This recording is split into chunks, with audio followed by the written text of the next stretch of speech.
Hello, everybody. As ever, oh, see, I forgot to turn the light on. As ever, let me know if you can see and hear me. Hi, Quindy, Valander, RoGR. I updated my OBS software, and I think also the software that runs my camera and mic and everything, so I realized that I probably should have tested a little more than I did, because I already know that my Steam Deck settings have been wiped out by this. So David Weir says clear and loud. Okay, excellent. Move my palette for a minute. I was just slapping some paint on the bases of the zombies while I was getting ready for the show. So let's switch over to the combo view. Valander the Red finally has a permanent painting table set up with a nice bright light overhead and slightly behind. That sounds pretty ideal. My bright ceiling lights are above, but I also have lights on my desk, so it all works out. Yeah, I don't know if this works. I thought maybe if I kept them in the container, we'd be able to see them all. So these are the zombies that I've been working on, which are from one of the quick paint kits. Excuse me. So if you're not familiar with the quick paint kits, they come in these pillow packs. Oops, I guess I should go back. This is where I'm missing my Steam Deck, because going back and forth is not as convenient. So they come in these pillow packs. In this size, you get 8 colors of paint, a brush, and then the number of minis depends on the size of the miniatures and the molds and other things that I know nothing about. But in the case of the zombies, you get 4. I think you get 4... No, there's 3 goblins. There's 3 goblins. And then I think there may be 6 kobolds. So far, those are the kits. Other than I did not realize that the newest version is out. And so I don't have it. If I realized that, I'd have got one when I made my order. Maybe I can get it by next week, and we could look at doing this one next week. I don't know. Because I would hope that I could manage this all in one show. So the new one is a little more compact. So if you have a friend that you wanted to try to get painting, again, these kits don't have the instructions the way the full-size Learn to Paint kits do. So, but if you already have that, you have the instructions, you want to try to teach your friend, this would be a good one for them to practice with. You get 3 of these things. I just happen to have painted multiple ones. So this is not the one that was Ron's. This was my practice one. And then you can see that some of these gravestones look a little different, and that's because I was testing stuff there too. But there's like a bright blue paint, khaki green paint, the steel, and black. Oh, and I get this like stony cream color. So it's 5 paints, 1 brush, and the figure, and then these 3 gravestones are what's in that set. But it is, of course, less expensive than the set that has 8 paints and more figures and stuff. So he is also very Halloween appropriate. So if I'd realized that he was released already, I would have tried to get some of this. But we can finish up the zombies. Maybe I can get this for next week. Or we can also paint spooky things when it's not October. It's not like it's the law that we have to paint spooky things in October. Or that we can only paint spooky things in October, I guess.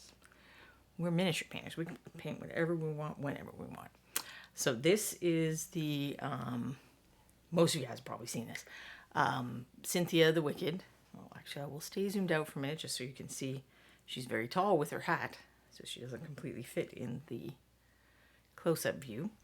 And mine is a metal miniature, which is one reason I'm holding it in my hand instead of putting it down, face down on the paper, because, I mean, the paint job should be decently sturdy because I did the things that I like to do.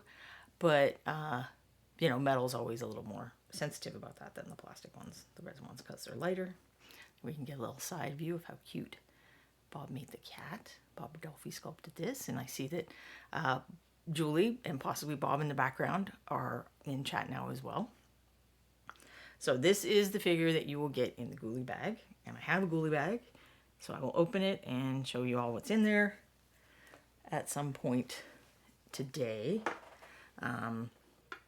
But for now, we'll get back to the zombies. We're on to the details stage. So I've done all of the painting of the major areas. We're just going to add a few little details for fun. But the thing I forgot to get out of my pillow pack was the instructions.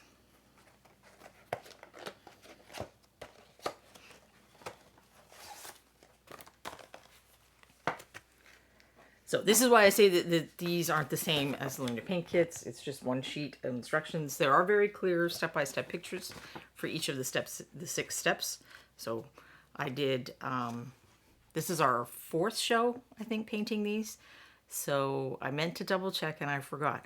The first 2 are either 50 and 51 or 51 and 52 on the YouTube channel. Reaper's YouTube channel has a list for, like a playlist for the Beyond the Kits. And though I'm pretty sure it's 51 and 52, but those are the episodes where I started these. And then last week, which I also forgot to double check, but I think is numbered 61, is the 3rd episode. And then today we're going to finish them up. But I also have a whole bunch more of these guys, like a whole bunch more, like a zombie horde more, from when I was working out the color scheme and what paints I wanted to include in the kits and all of that. So I only had to do a few tests for that wraith because I knew that the colors were very limited, and I knew I'd have black, and I knew I'd have steel, and I knew I'd have, you know, a stone color. So and I'm not sure we talked about the blue. I think I decided on the ghostly blue and then the khaki green to finish everything up, but it was a much simpler decision process with 5 things, and I knew what 3 colors were going in, or at least 2 colors for sure, and 1 like something in this area, than 8 colors. And there were really no fixed things other than the skin needs to look zombie-ish. So that's why there are so many more tests for the zombies than there have been for the other dudes. Wow, Miniatures Den is rating us today with a party of 121 people who hopefully like Halloween things, because we're going to be painting on some zombies. And welcome to all of the raiders in Miniatures Den. So I write the Learn to Paint kits for Reaper, and then now also these quick paint kits. And I'd never really gone through one of them on the show, so I've been going through them. And this is the final episode where I'm going to finish up with the details of these zombies. And if you haven't checked out the Miniatures Den program that shows here on Reaper, that's on Wednesday afternoons, and up in the chat is the link to their channel on Twitch, which you definitely should give a watch to. All right, I have to figure out where I can put this so I can reference it. Because, no, I don't remember my own instructions most of the time. That is not what I do. I don't remember much of anything most of the time. I really need to find a way to stop putting things on round holders to paint them, because then they don't go on screen very well. So there's 4 of these total. These 2. And then these 2. And I chose a paint color selection where you can mix and match. So some of these aren't exactly the same as the pictures on the box, because I wanted to show you how you could make a purple color and paint her dress purple instead. There wasn't room to include that in the kit, but that was something that I did during the testing that I liked. So now I just have to try to fit my palette on the desk. And then at some point we'll take a break and we'll look at what's in the Goalie Bag and what the October, very thematic October miniature is for the month, and the breast cancer awareness pink. I have a bottle of that, and I can compare it to previous years because it's different. So I don't know if they're doing more than one kind of pink this year or just one kind of pink, but they are. It is a different pink than the one that, if you've been a Reaper fan for years and you've made October orders, you have a lot of breast cancer pink. All right, so my first step is to bring out the details of like their mouths and their eyes and stuff a little more. So in the instructions, I say to mix 1 drop of Dragon Red.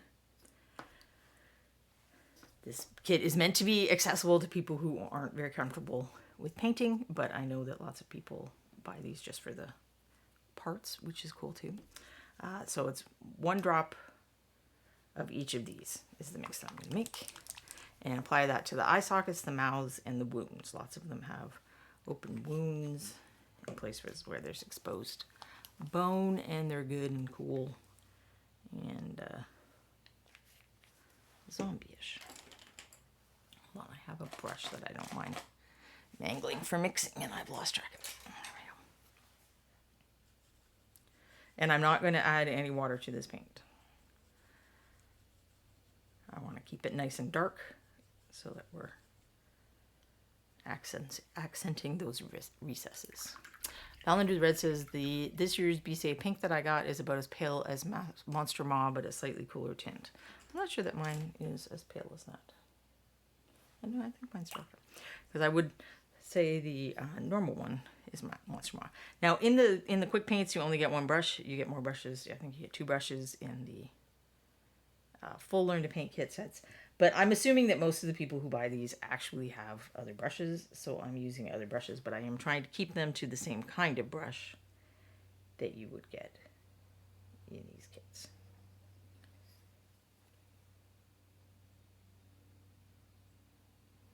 And I think I've finally made a little mark for myself where I'm actually going to be on screen most of the time, where I've set the camera so that I will actually be on screen most of the time, but I guess we'll find out. You can yell at me if you notice that I'm not on screen enough. Because I like to try to have it zoomed in so that you can see as much as possible. I mean, within the constraints of my camera. I've picked out my dream camera, but my dream camera is very much not inexpensive. So we will have to see if that happens. So now I need to look for wounds on this guy. He definitely has a big wound here on his head, where the skin's peeling back and nice and gross and zombie-ish. Let's see if he has any others. I don't think that he does. All right. So now I'll look at this guy.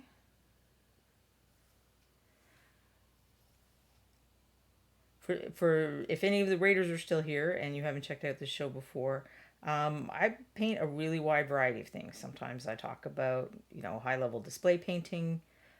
Sometimes I do stuff like this that relates to the kits that I paint for Reaper, or make for Reaper. That's why the show's called Beyond the Kit, but we go beyond the kit. Part of my goal with painting these zombies is that on a future episode, I'm going to take them and say, okay, here's some things you could do to improve them. That even though they're quick paints, there's a few little quick things we could do to just make them a little better. I don't think he has any wounds because he's got those big starry eyes. Are his deal, I guess. So I don't tend to paint. This is a rare occasion where I'm painting miniatures from start to finish. Often I'm just showing, here's how I'd paint this color. We did colored metallics one time. We did pinks for Valentine's Day, pinks and reds. I just bop all over the place, I guess. Sometimes I'll just do things because people ask me questions in the chat, and I'll set up to answer those in a future episode. We had someone ask about how did I make the bases on the figure that I entered in the MSP Open contest this year.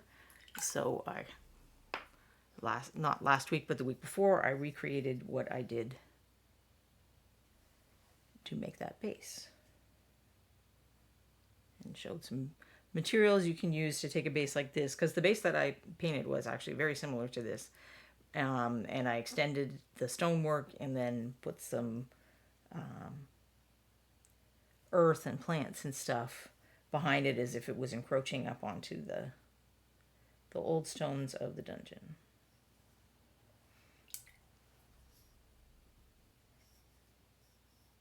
I think that's all his wounds.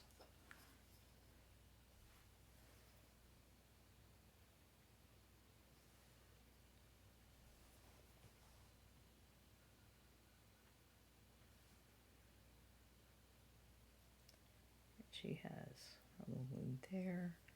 I feel like she has another one, but I think I am misremembering. Oh, nope. There's something on her face right there.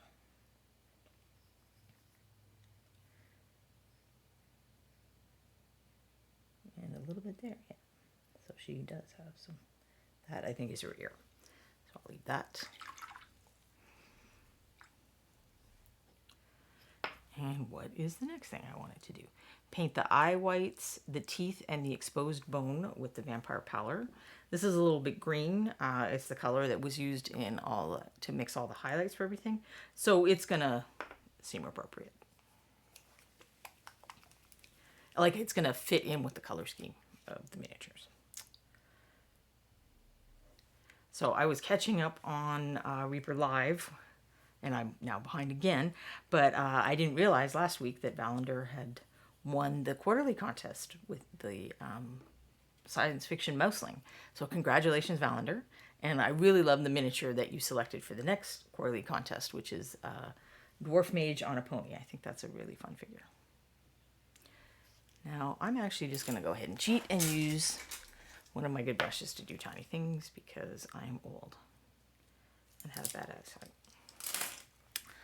And also, I always tell you guys you should go get a good brush. So even though I can't put them in the kids, I do think you should go get a good brush. Even, you know, for painting tabletop miniatures, it's going to make my life quicker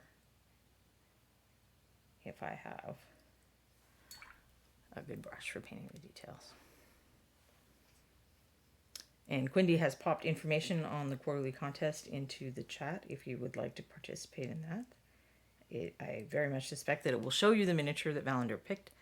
And I think that's pretty much the rule. You have to paint that figure. There's some rules about how you enter it because they put them all in a folder on Facebook and then people vote. But all the information should be on the link that Quindy just shared.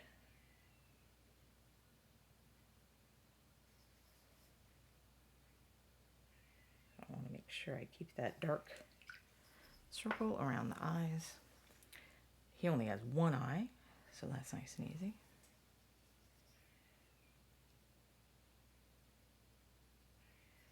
But he does have an area of exposed bone. Actually, let's double check that she didn't have an area of exposed bone. Now that I say that. Yeah, we can call that exposed bone.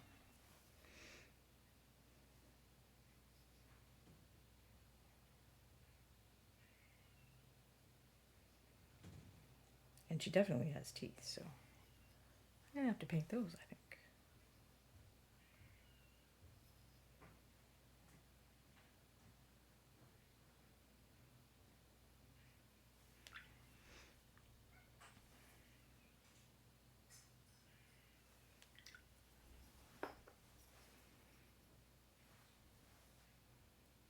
He also has teeth.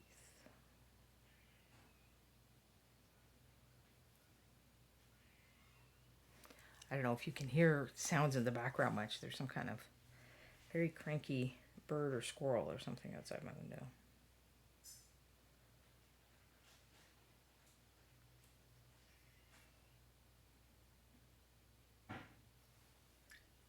He has a little bit of exposed cheekbone. And these are the kind of details that really help bring out the gross zombie-ness. Grossness, pathos, it's a bit of both with the zombie, I think. Now this guy's got some really big starey eyes.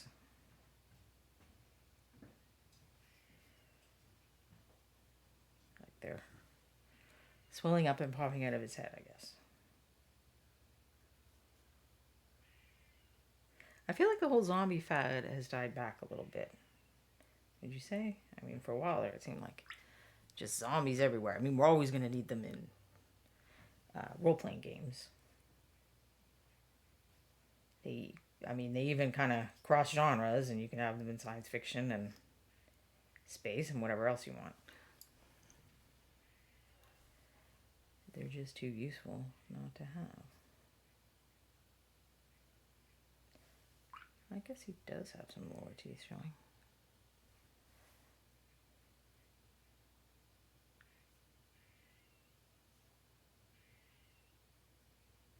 Make it kind of lopsidedness. Symmetry is another thing that we perceive as unattractive. I mean, lack of symmetry. So we like faces that appear symmetrical, facial features that appear symmetrical. So stuff like this, he appears creepier to us because of the lack of symmetry, and then painting this guy's teeth so that the mouth isn't completely symmetrical also kind of heightens his creepiness. Hey, Doc, off Flock of Flame. The trouble with small brushes, because I waited too long to get the brush from the paint to the miniature.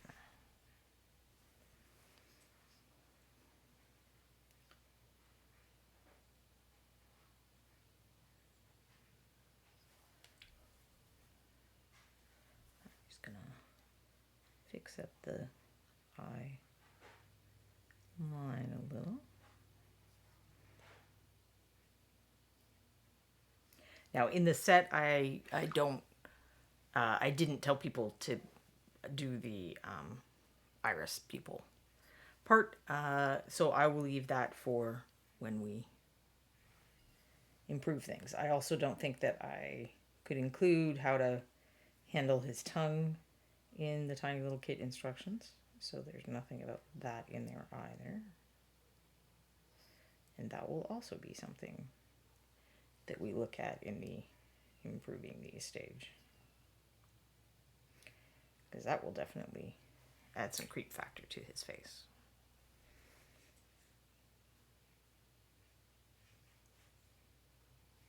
He has a big area of exposed bone, I think the biggest one of any of them.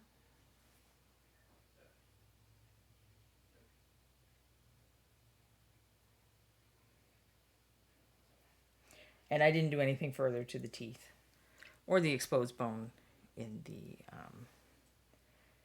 kit, because again, there were more details on these than on some of the figures, and so I had less room to include how to address those. But if I find one of the test ones that I was working on, I bet I can find examples of when I was kind of addressing that a little. At least I thought I did.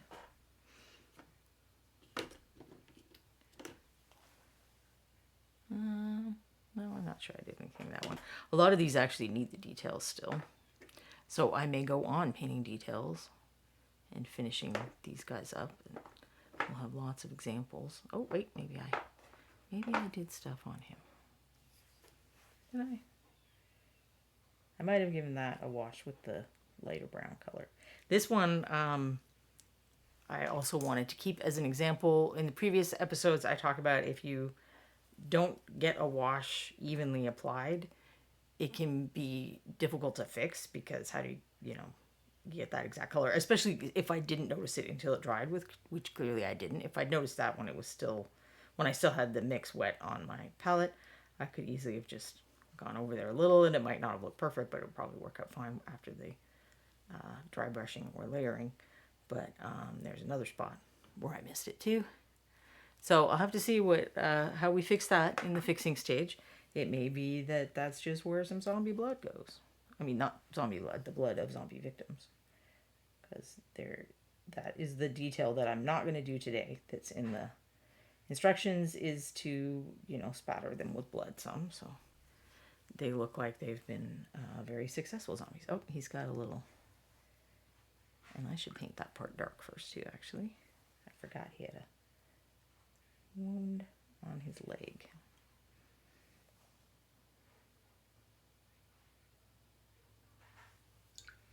So that is going to have to dry a minute before I can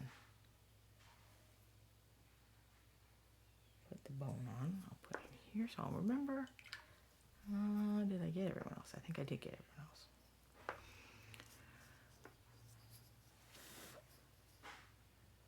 Alright, well I will skip ahead to painting the Noir Black into all the clothing ribs, of which there are many.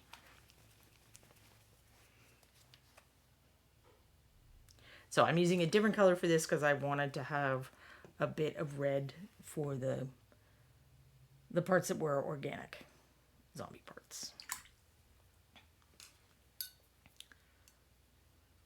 especially with the white color going on top being a little bit green. That should hopefully create a little complementary color contrast and help pop those areas a bit more.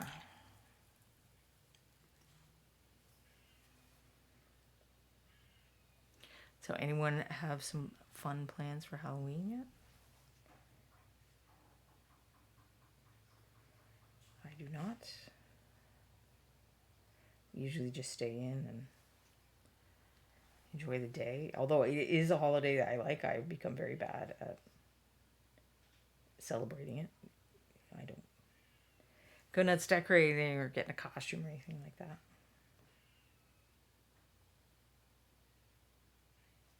So I could put bone there. It is sculpted that way.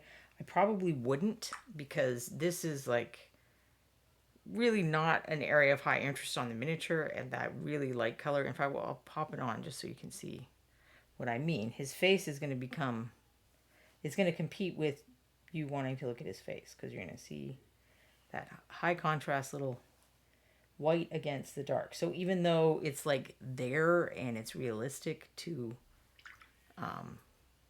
paint it, that doesn't mean I have to, because it's neat, it's underneath. If I just paint it like one of the clothing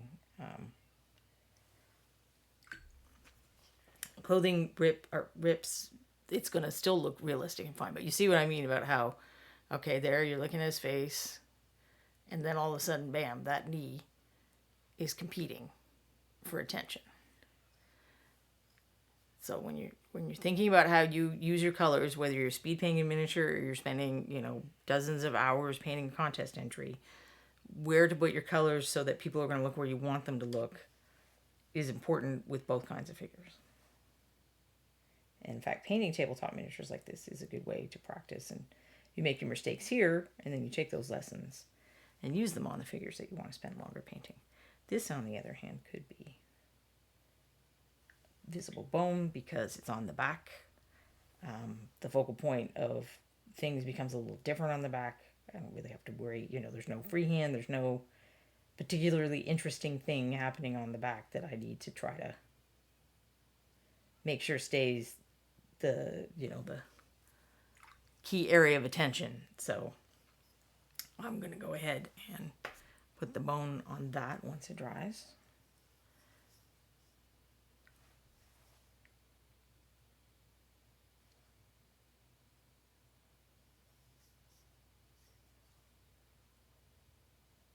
Definitely want to accent these clothing rips, because that's another cue that these are,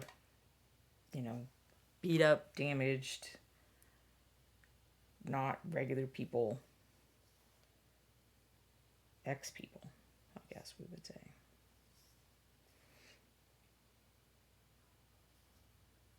People adjacent.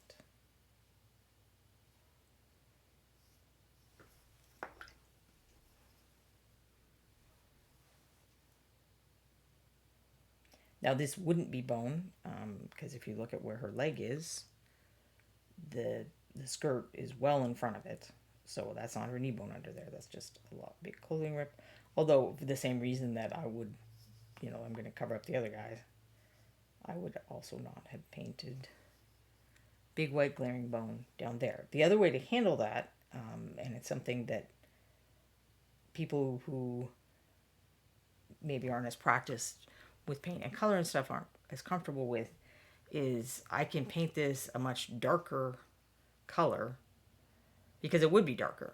There's shadow there, it would be darker, it would be like a brown almost, a tan, instead of the color that up here where it's receiving a lot of sun is. So you can paint details like that into non-focal areas, but you have to think about stuff like using darker, duller colors to do it, which is realistic, but it doesn't feel realistic to us sometimes, because there's a lot of reasons. When you look at something, your question tends to be, what color is that? And she's got a bone too. And the way your left brain, I mean, I'm going to use the terms left brain, right brain as for convenience. That's not exactly how it works. You use your whole brain. But, you know, the conscious part of your mind that answers questions like that is assessing all of the kind of factors and going, okay, this is a cream colored shirt. And let's say white. It's not white, but let's say he was wearing a white t-shirt. And then if you see someone and they're standing next to a neon sign and the color of the neon is reflecting onto their shirt, and you say, what color is their shirt? Your brain factors all of that out and comes up with the answer that it's a white shirt. The question you need to ask when you're painting is, what color does that look like it is? Like, what color should it look like? So if someone's wearing a white shirt and they're standing next to a red neon sign, there should be like a pinkish glow, because the color of the light is going to be affecting the color of the shirt as you perceive it.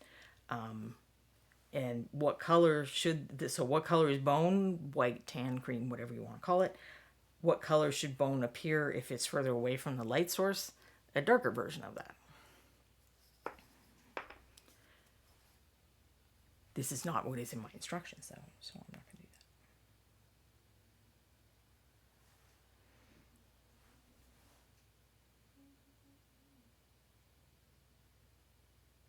that. But just to include a few tips for those of you who don't paint tabletop miniatures very much. All right, I was adding a little water to my vampire pallor because we've got the heat on now, so things are drying out faster. But I added too much.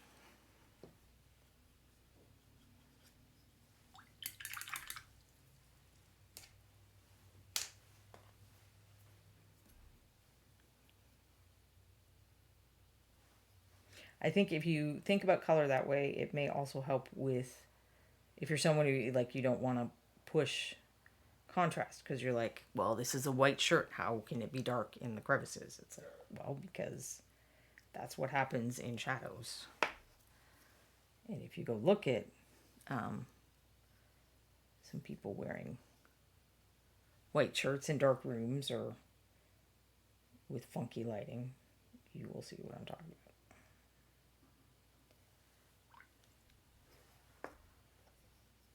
I feel like one more person had bone that I'd missed. But if they did, I guess we're going to live with it. Oh, it was his elbow.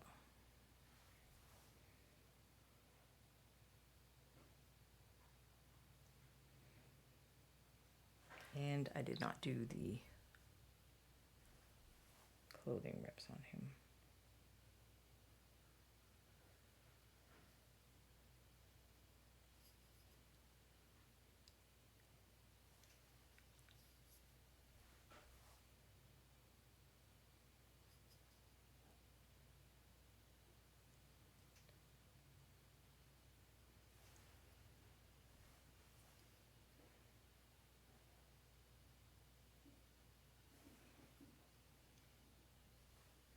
I swear that I am trying to stay in the correct section of the screen way more than it appears as if I'm trying.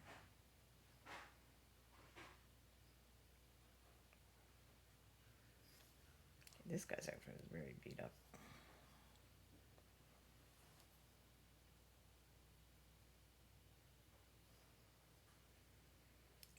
I think that's all the little rips.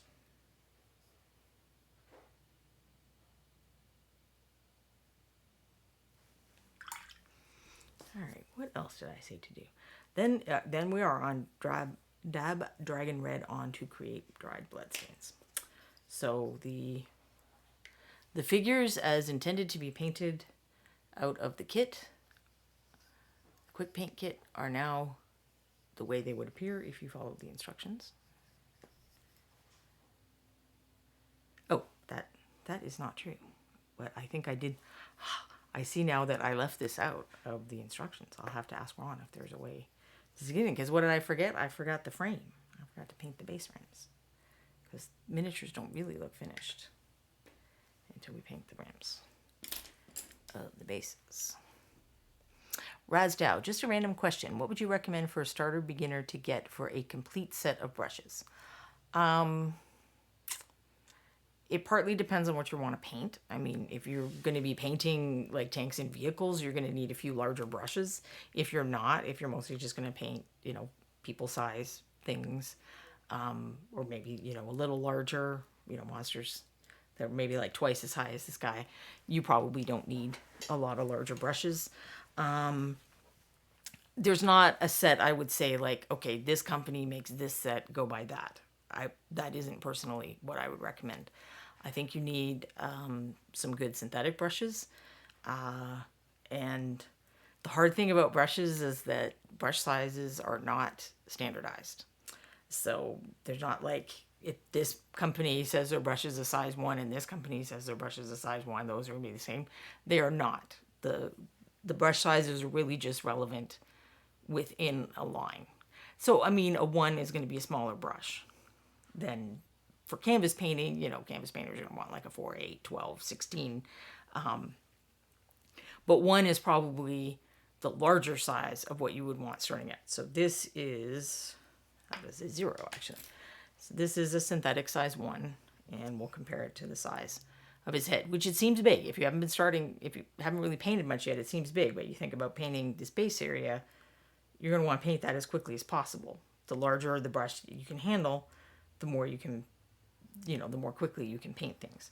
So that's a size 1 of a Reaper. This is a size 2 of some random synthetic brand I bought at the art store. So, I mean, they're like in the ballpark. Let's see. This is a size 1 Winsor Newton Sable. And again, they're in the ballpark. But these are the 2 types of brushes that I would recommend. You want some of these synthetics. White Taklon is good. This is yellow Taklon, I guess, which is also good. But they're a little tougher. They can take a little more damage, poking into holes and stuff.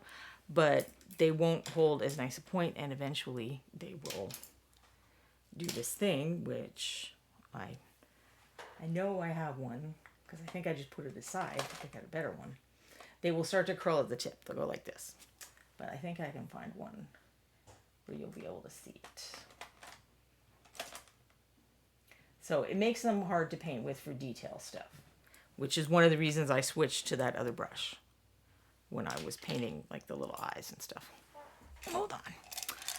I should maybe have like some brushes set aside where I just can show a sample, but alas, I do not. This is so weird because I know I was just looking at a gunked up brush.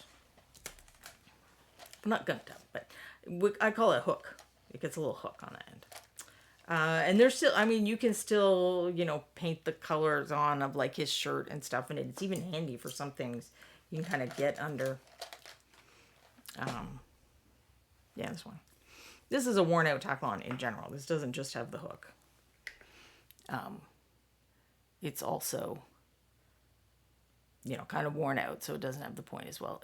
I don't know how well you can see it on this camera, but there's a little hook there. I am licking brushes. I'm only licking brushes that don't have paint on them. I do not recommend people lick brushes with paint on them. So, yeah, that's a size 0. So a size 1, you probably want a size 0. And then you may want something smaller, but I don't bother going too small with these because, like I said, they don't keep the point. Where I would recommend you go smaller is with a sable brush. So what you want is specifically called a Kolinsky Sable. This is a size 1. I do use this brush in my own painting a lot. But if you only want it for details, or you want to find out if you like that kind of brush first, you probably want to start with, a 0, and then you might want something even really small, which would be a 00 or a 000. This is a 000 that I was painting some of the stuff with. So that's a 1, and that's a 000. So you can see how you can get in tiny little details. But even the 1 or the 2, especially when they're, well maintained and nice brushes, they should still make a really nice point. It's just you may get a little more control with a smaller one, or Also, this is a long bristle. They make one that's called miniature, which is confusing. So it's a Winsor Newton miniature, and I'm trying to remember, Da Vinci is another brand that a lot of people like for miniature painting, and they call theirs Retouch or something. The slightly, so they have a shorter hair. So I recommend both kinds. That you have some of the synthetic brushes that you do your heavy duty work with, because those are going to be cheaper and you're not going to mind replacing them as much. And then you have a few good ones. And as you get more comfortable, you might paint with them more and more. I actually, in my everyday painting, almost exclusively use these unless I'm doing really rough base stuff or things on large areas. Just because it's easier to me to have the precision, and I have to replace my brush every now and then than not. But a Kolinsky Sable is, I mean, this brush is probably, there's been inflation lately. Probably $18 to $20, depending on where you get it online. The little tiny one will be slightly cheaper, but not a lot. I mean, it's going to be $14 or $15. So it is an investment, but they will last a while if you take care of them. They're not going to get that little hook. They may eventually lose hairs, or sometimes the point gets dull. If you're lucky, they lose hairs because then they just get sharper and sharper. If you're me, the point dulls and then you have to go buy another one. And then depending on what you're painting, you also want some dry brushes. So these are like the standard dry brush. I have a show that I do not remember the episode of. Actually, I think it was like a 3-show series where I was experimenting with different dry brushes, because a lot of the times people these days are using makeup brushes. And you can get one of these if you live in the States. You can get one cheap at like Target or Walmart. The brand is Elf that does the cheap ones. Elf. And I'm sure that there are similar things in other countries. I just don't know the brand names or the stores that you would get them at. But this has like a rounded head. And so you can get over bigger areas and do a softer transition than you can with these. Both kinds are useful. It depends on what you're painting. But it's definitely, if you have never tried, if you've only ever used this kind of brush for dry brushing, it is worth experimenting with this kind of brush. They sell purpose-made brushes for it, and they're not cheap either. But they're made with goat hair. Goat hair makeup brushes aren't cheap as well. But there's another one. This one's like a flatter head. You might have to like go on Amazon or something to find smaller ones. So that can be the problem, is that because they're made for makeup, they may not be quite as small as we would like them to be on occasion. And then the other thing you want is, I clean my desk, so now I don't know where stuff is as well, is if you can, you want something like this. This is not the only brand. So this one is called the Master's Brush Cleaner and Preservative. It's like a cake soap. So you get some water on your brushes, you scrub them around in there. And then usually you want to just scrub it against your hand or something. I use these sponges. I use sponges to wick my brush. So I get a lot of the soap on it, and then I scrub it around on the sponge because it's nice and soft. It shouldn't damage the brush. But you don't want to be going like that. You kind of just want to always pull back instead of like jabbing or going in circles. If you pull back, because you know the bristles go back towards the ferrule, that's a natural brush stroke that is going to not hurt your brushes as much. We go through brushes a lot quicker than a canvas painter would, because we're painting 3D surfaces, and there is a certain amount of, we have to poke into crevices. Even with the good brushes. I mean, that's just how it is. We're painting 3D things. There's more texture that wears down the brush bristles, and there's all those crevices that we have to poke into. But ideally, if you're pulling your brush back, that helps maintain it better. There's another one that's like a cake. I think it's called Pink Soap or something like that. And then Winsor Newton does a liquid version. I think these are easy to work with. You can just leave them on your desk. The liquid stuff will take paint off things. Like I think if you got it on the handles are lacquered paint. Usually it will take the paint off of the handle of a brush. Where that stuff, you're not going to have that problem. And I have found that I've gotten dried out paint out of that with that cleaner, the Master's Brush Soap. So I've been impressed at how well it works. And there's my hook brush. I had it off to the side. Let's try zooming in again. So you can see there's like a little hook. And that makes it, you can kind of use the hook. You can go, okay, I'm going to aim the hook to paint the eye. But it's a lot easier if you have a brush that forms an actual point than to do that. So I was going to paint the base rims because that is how we will finish these guys off. And that was a size 2, by the way, too. So we'll compare these particular brushes. These red handle brushes that I'm showing you are from Reaper, and that is the largest one that they make in a round. And this 4, which is not very large, is the largest one they make in the flat. If you're dry brushing like terrain and stuff, you definitely want a brush that's way bigger than that. If you have a craft store near where you live, you should be able to find a selection of shapes and sizes of synthetic brushes. An art store will have it too. But my art store does kind of have like a cheap section for some stuff. And they're not the world's greatest brushes for some like canvas painting stuff, but they're fine for the kind of things we do. We use a synthetic brush. And sometimes they have like interesting shapes and sizes that you can try out things. But the Kolinsky Sable brush is the one that will hold the best point. There's a red sable, and I mean they're okay. Some people seem to think they're okay, but the cost is not so much less that I think it's worth getting. I'd rather have a Kolinsky brush and take care of it than a red sable brush that I'm fighting. And that's kind of the grade of hair. They both come from the same animal, which is a cranky weasel in Russia, if I recall correctly.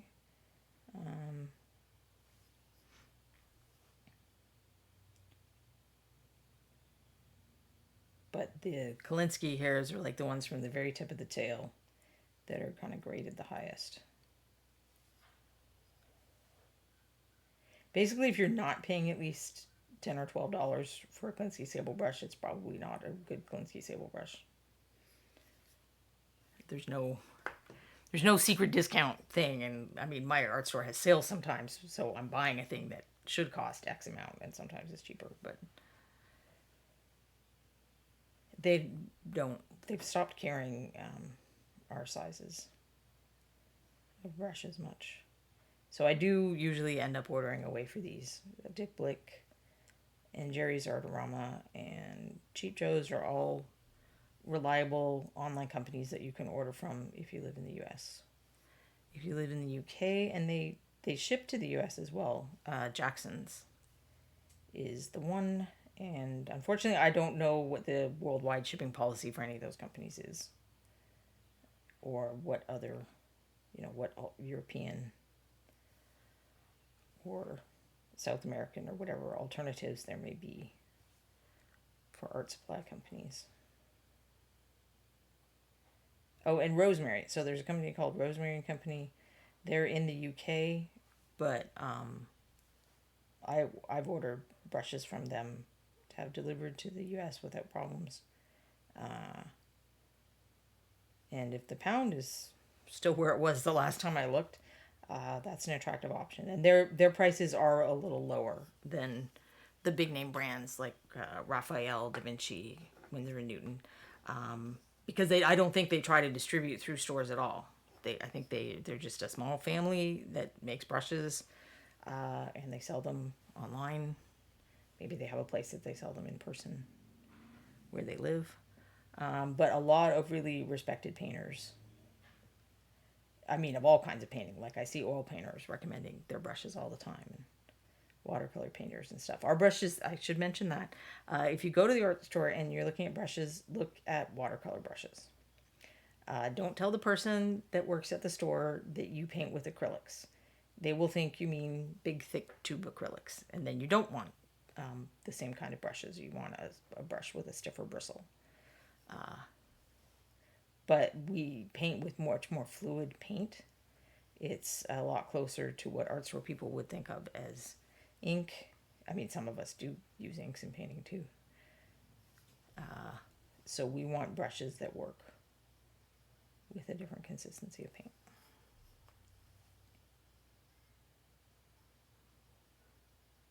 That's weird. I guess I just didn't get the wash color down low enough, so we're just going to cover up the overly light gray part with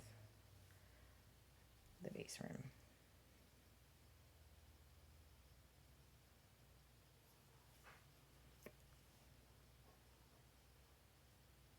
Someday I really will do an episode on brushes. I know I keep saying that. One of the things so I'm trying to clean up my studio, and not just clean it, but declutter and organize things better. And basically I either have to move or get rid of some crap because there is just no space.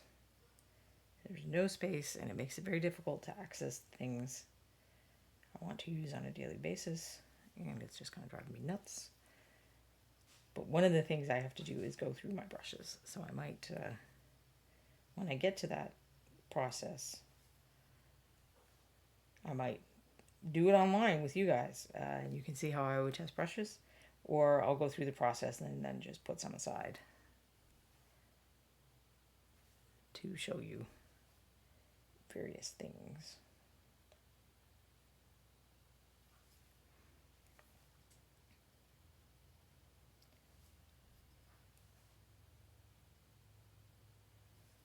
So I have ended up with, I'm always curious about different kinds of brushes, and I have some that I have, like, I got extra for teaching classes and other reasons, and basically I just have like a crazy buttload of brushes. And then, as you saw, I can't find the ones that I want. Duck a Flock of Flame. I've been moving houses, and one of the silver linings is organizing the hobby stuff.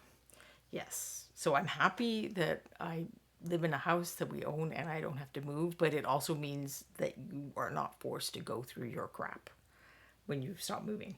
Because I used to, you know, after I moved out of the house, well, not that my parents owned their house, actually, until I moved out, then they bought a house. But, you know, when I first moved out after college, all that kind of thing, I moved every few years, like you do. And then, you know, you keep going through your stuff. So you don't have to pack it. You don't keep the crap. But I stopped doing that. And there's just so much crap. And it's not prioritized at all. So now we can look at what they... I kind of think of the painting the base rim like that as the... it's like putting a frame on a painting. You don't see all the rough edges and the mess and stuff. And really, I would do 2 coats of this. But I will probably do that later. Maybe later in the show, maybe later at all. But there are the finished zombies. And as I was saying, if you were here earlier, if you weren't here earlier, I varied the colors slightly from what is in the kit instructions. Because I wanted to show you that you can mix and match. I tried to pick colors that all go, excuse me, that all go with each other. So, no, still haven't.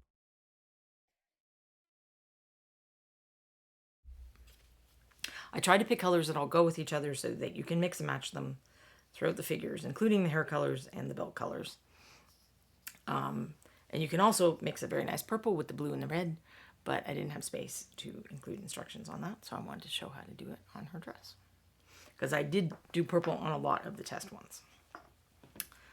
Which I will start going through some of these and painting. Do some of the details on them. I actually did do eyes on this guy already. And I did them blue. Because, you know, the eyes kind of film over. But I'm going to repaint them a little darker. And talk about a different way of doing that. Although maybe I should save that for the detail show. Hold on, so this thing has happened again, and since it does seem like we have some newer people, I'm going to go ahead and show on screen instead of just fixing it. I was trying to dispense this brown paint. And I had shaken it. I'd actually shaken these paints on my Vortex mixer before we started. But if you look, it's like really thin. And if you've ever had a paint do that and you're like, wow, this paint is crappy. It has no coverage. When it's like that thin, that is binder that isn't completely mixed in with the paint. So how do we address that? I'm not just gonna, so this is how, if I was a clog, I would poke something in like this. This is a fancy thing that Reaper sells. In fact, I should show you the other one, the Halloween one. But you don't have to have a fancy thing. You can just have a paper clip or a T-pin. That's what's in these. There's a T-pin, and they put metal or plastic around it. These are the super cool ones we got at ReaperCon. That these may still be up on the store too. But I don't want to just poke it and hope that that goes back in there and then shake it again. Because what if it doesn't? Or what if my paint's all thickened up in here? So I want to pop this off. Zoom out a little more. I like to use a piece of cloth so that I don't get paint all over my fingers. So there's nothing gunked in here. It must have just been kind of, you know, fluid dynamics that was, even though I shook things, there was thinner fluid up in the nozzle that wasn't mixing in for some reason. But now I've poked it. I've put some of any excess paint that was on in the nozzle back into the main body, and I'm going to shake it again. Now I often do put this back in, but it's not going to make that big a difference if I just lost a little bit of that. So let's compare it with a well-mixed paint. And this is what the paint is supposed to look like. The other problem you'll get is it'll be like super thick. And in that case, what's happening is that there's probably some paint stuck up here that's drying. And this paint might be fine. You might shake it. Because you can kind of, if you've had painted for a while, you can get a feel. You're like, oh, that paint's shaking well. You maybe even can hear it. But then I dispense it and it's still like super thick. So what that means is there's probably stuff gunked up in the nozzle. And then I need to do that same thing. And then once a year, once every other year, I get all my paints and take the caps off and check them and stir them and make sure that everything is cool and add water as necessary. And you can keep paints for years and years and years if you do that. You may have paints that you have had for years and years and years and it's just worked out. But when I do it, there'll be some paints that, even though I bought them around the same time, this bottle is drying out a lot more than that bottle. The nature of the plastic, the nature of the pigment, I don't know. But I have found that it is worth taking the time, and I'm saying this as someone with 900 paints. It is worth taking the time going through all your paints and checking on them and adding water as necessary. I do use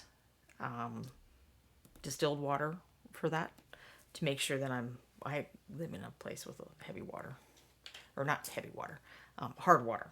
I don't want to add minerals and whatnot to my paints. I don't worry about it so much for day-to-day making washes and rinsing my brushes off and that kind of thing. But for something I'm actually putting in the paint bottle, I figure it's worth taking the effort, and it is not like distilled water is expensive at all. But yeah, so if Daka Flocka Flame or anyone else has some tips on how to organize and declutter your hobby crap, I am all ears. Because clearly I'm not very good at it. Okay, well that I got away from me a little bit.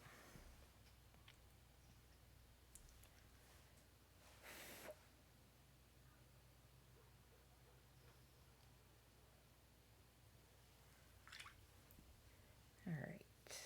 It doesn't look like I ever painted the holes on his.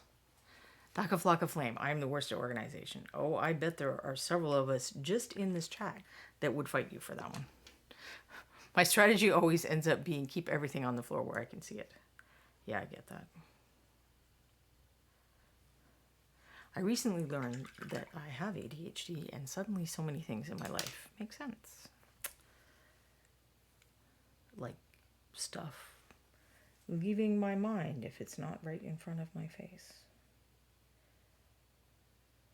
I'll be like, oh, that, yeah, I remember that I had that.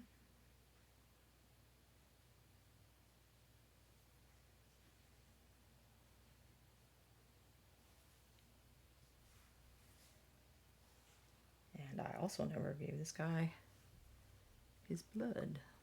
I mean, his, well, the blood and bone, I guess, because the outer part of that is to have a little blood in it. Then the inner part is supposed to be like bone.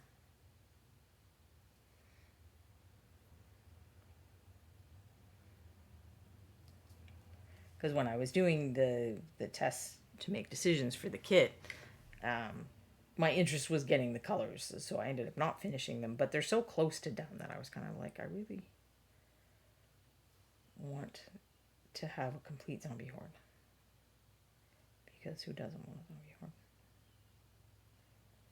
Really? I mean, who among us doesn't secretly long to be necromancer? Actually, that's not true. I'm not really a necromancer person, but I know that some people are. Daka Flocka Flame. I do want to get one of those Vortex mixers, as I've been getting joint pain as I get older, and too much shaking isn't fun. Yes, I highly recommend them. And that is why I went ahead and did it, because I was doing... Oh, that's the finished guy. I'm going to put him further away. As I was doing my paint maintenance, I was noticing that I would have to space it out quite a bit, because it was really doing a number on my hands and wrists, because I have a few problems in that area. And even though the Vortex mixer was pretty darn expensive, I think it was $80, and then there might have been an additional fee for shipping, because I bought mine off eBay some years ago. I have never once regretted this purchase. Of all the silly things that I've purchased for my hobby, that is not one that ended up being silly at all. I mean, I've got one that's an old refurbished lab one, so it's probably full of radioactivity or something, but that's okay. I don't have kids.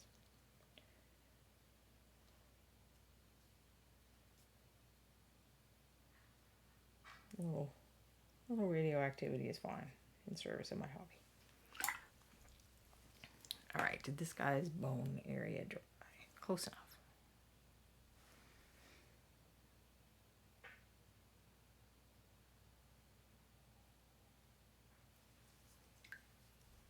But as with the other one, I'm not going to do the bone under his knee. Okay. And here's one of the ladies that I painted with a different color scheme. So I tried doing the purple on her top. And some of these are going to have different skin. This is the skin that I would have liked to have done in the kit if I could have. So we'll compare with one of the ones that I did. And this one I used like a reddish color to do the wash on the skin. And it kind of gives you this interesting sense that there's like some, the underlying blood and muscle and whatnot. But it was a little too complicated to explain in the instructions. And I was sad because I like this version of the skin. But she didn't end up getting any of the details. Oh yeah, so when I was working on giving the first coat of on the bases while I was waiting to hit the stream button, and I realized I had these weird codes on the bases of a bunch of these test ones, and I think that's what it was. I think I was testing the skin color, so I was making notes of, okay, this one I did use these colors and did this thing, and this one has this other thing. But it has now been longer than 5 minutes, so I no longer remember exactly what I was doing with that.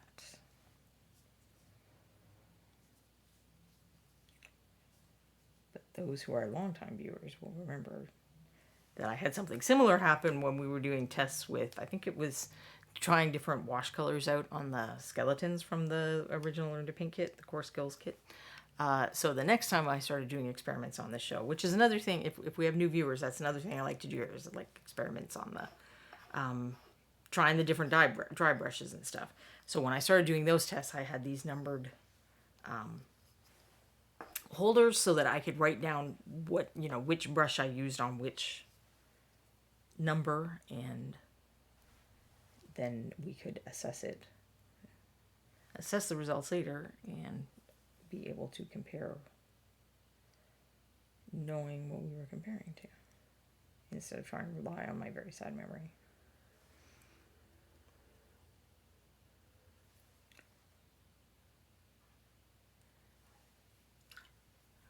Rogier finally got a Vortex mixer and loves it because they are awesome. So she's got a little bit of exposed bone too.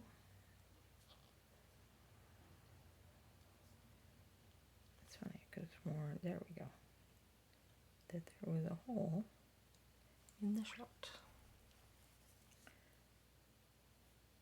So there's a little bit that needs to dry before I can do the light colors on her. So let's see where we are on this one. I did bone, but I didn't do the other parts. I'm just going to go around that bone a little with the, around the bone color.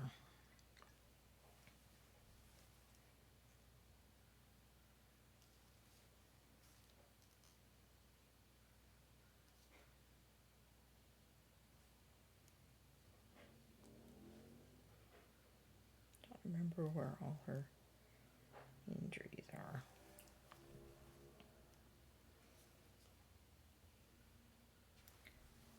Then I'll do the, right, she does have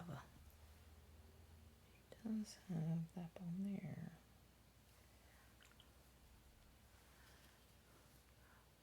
Rojar got a Wikemi Mini Vortex Mixer Lab Vortex or Shaker Salon Mixer, nail polish, eyelash adhesives, paints permanent makeup pigments, tattoo ink mix up to 50 milliliters, powerful 4,000 RPM from Amazon. Yeah, I've never tried any of the smaller nail polish ones, or there's at least one company that makes stuff for miniatures that is selling a mixer now, and I haven't tried any of those. I was sold on the idea way back in the day when there were just a few people using lab mixers. Someone brought one to ReaperCon, and I got to try it out, and I was like, oh yeah, I need one of these in my life. And unfortunately, I'm blanking on that gentleman's name. He now sells them. He sells the lab style mixers, and he cleans them up really nicely and even puts new labels on them and stuff so they don't look all janky like mine.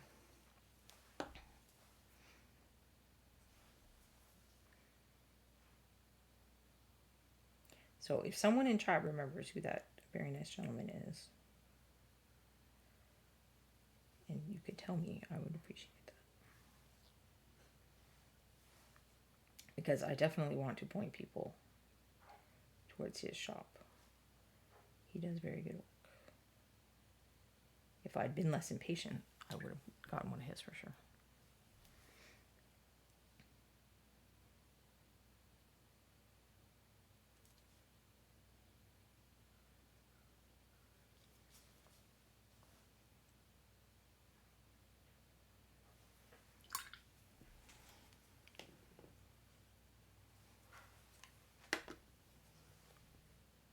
No, wait, I don't think I've done their teeth, have I? So I didn't see anyone mentioning Halloween plans. Somebody has Halloween plans.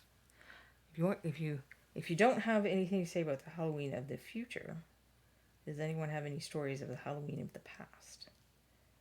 Any funny stories of costumes you wore? I have one that I will share, or really cool costumes that you've seen. I remember there was one school dance in high school that a couple of girls came with like cardboard boxes that they painted like brick walls, and then they had big flowers on their heads, so they were wallflowers, and I thought that was very hilarious. But my own costume story is when I was pretty young. I don't remember the exact age.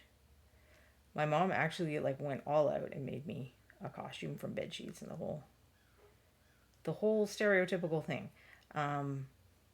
So she dyed it red and got this like fake white fur and put it all around the edges and made a princess costume.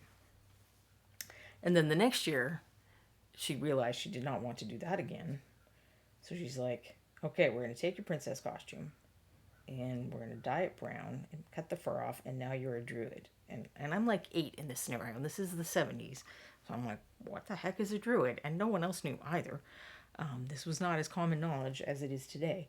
So I'm going around trick-or-treating, and like literally no one knows what I am. They all either just don't even care or they have to ask me.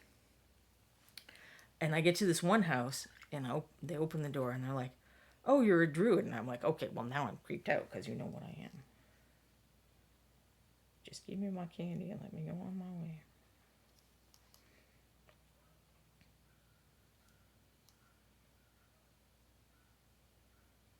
The nice thing about zombies is that it's okay if the eyes aren't symmetrical or they look wonky. It's like I accidentally painted her eye that way, but I like it. I think it makes it kind of sad.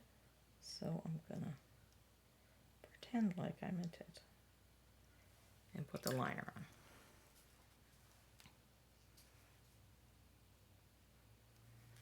She did kind of have her teeth done already. But I think I had applied something brown. That's why they don't look as white, but we're going to do that to the rest of them another day.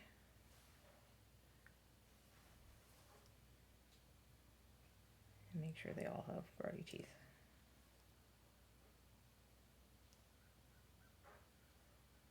I suppose if your teeth are decent when you die as a zombie, then no particular reason they should become extra horrible looking. I don't know. I haven't really studied enough zombies to say.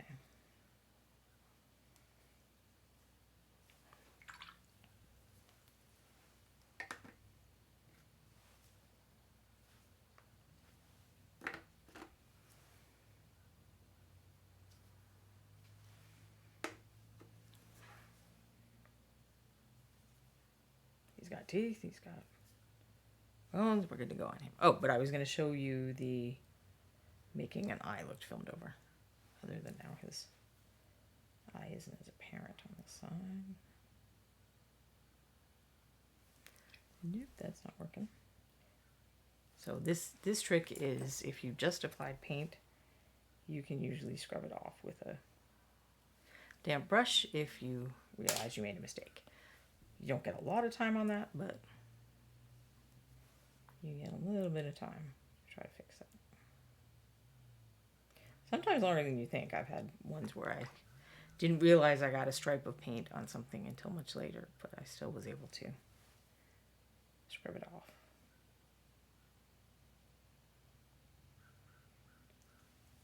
Alright, we'll do it on his good eye. So you thin some white out, like quite a lot.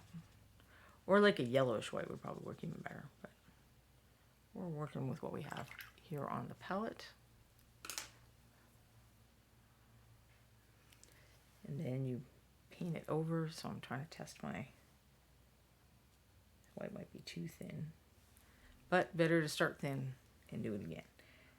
So I'm going to paint it over his eye to kind of fade that in. It's a bit like when you paint a tattoo.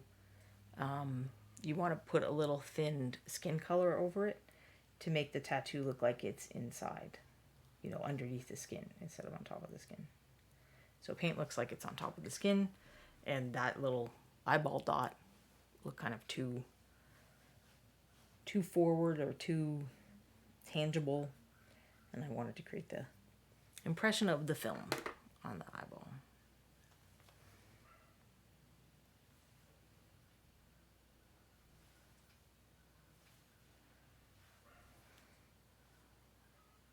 Since he has very prominent eyes.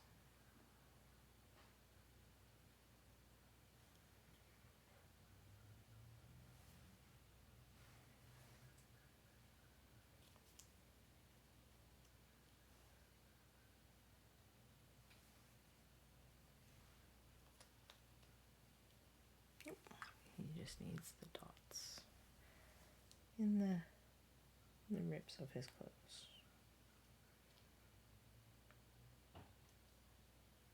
Which aren't in too bad of shape, despite having lost an eye. He's not that badly off, I guess.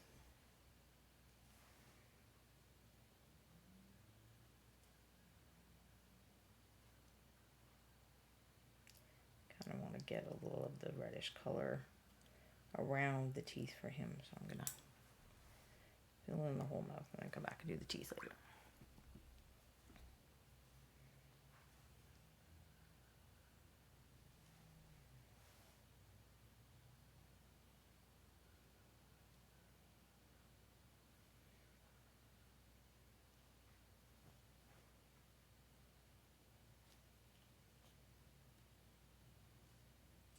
so he still needs 2, so I'm going to put him there. See who else we got.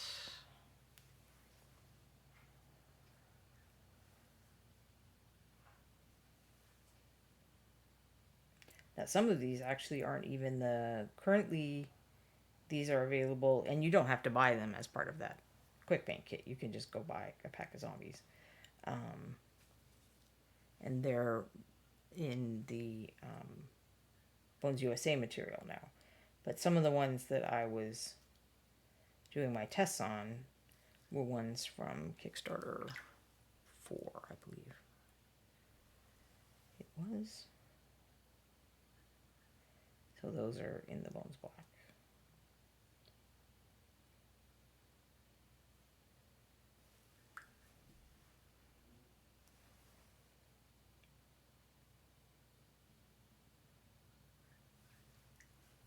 I think mainly I can tell from the bases.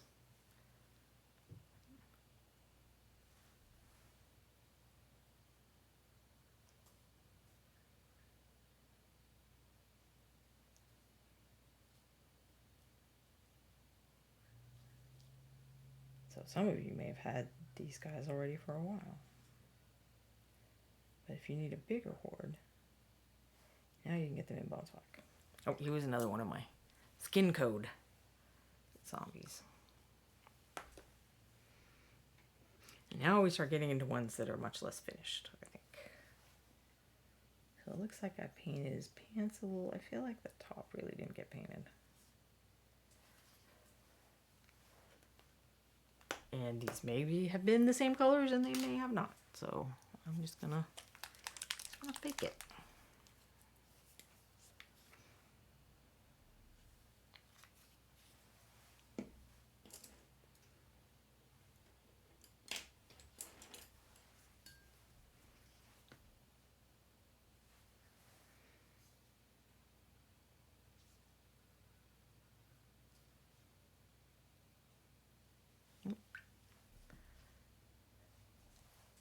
Looks like there's a little bit of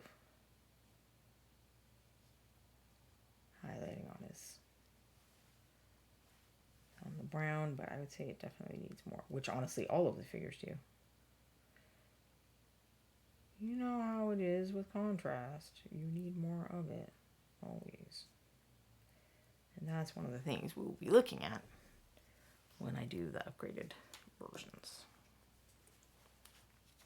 Well, not upgrade, you know, when I just do a few little things. Some of them I'm just gonna, like, here's a few little things you could do that would make these guys better that wouldn't take much time, and some of them I wanna, you know, go to the step of let's have more contrast and stuff. I think I just lost my brush. Yes, I did.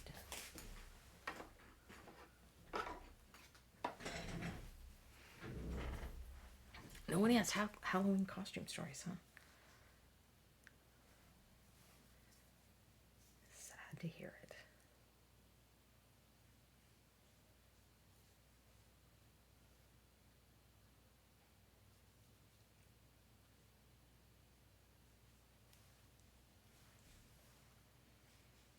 I mean, come on, Halloween is like a geek high holy holiday.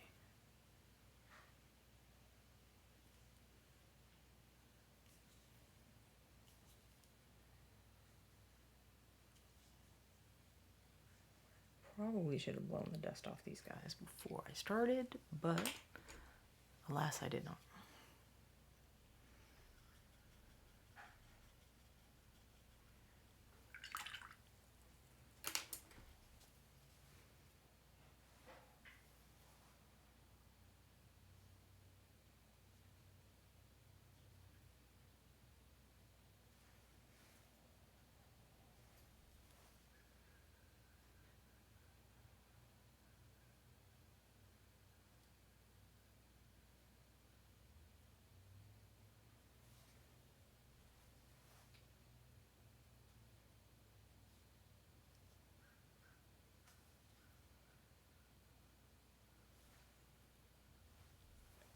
Probably should show you the Reaper Halloween stuff around now. So let me just finish this guy's pants. We'll take a look. Oh, actually, I'm going to finish the bone on these ones because I will otherwise lose track of where I was. And I put them aside just to do the bones and teeth and whatnot stage.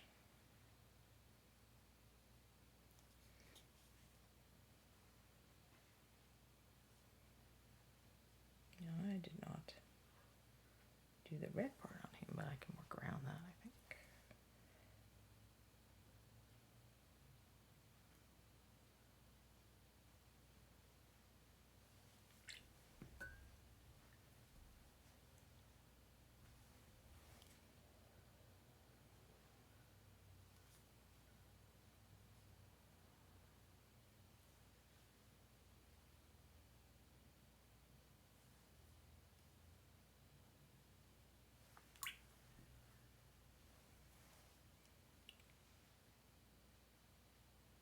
I might just leave his eyes kind of creepy dark like that. Maybe his eyeballs fell out or something. They're sunken way back in his head.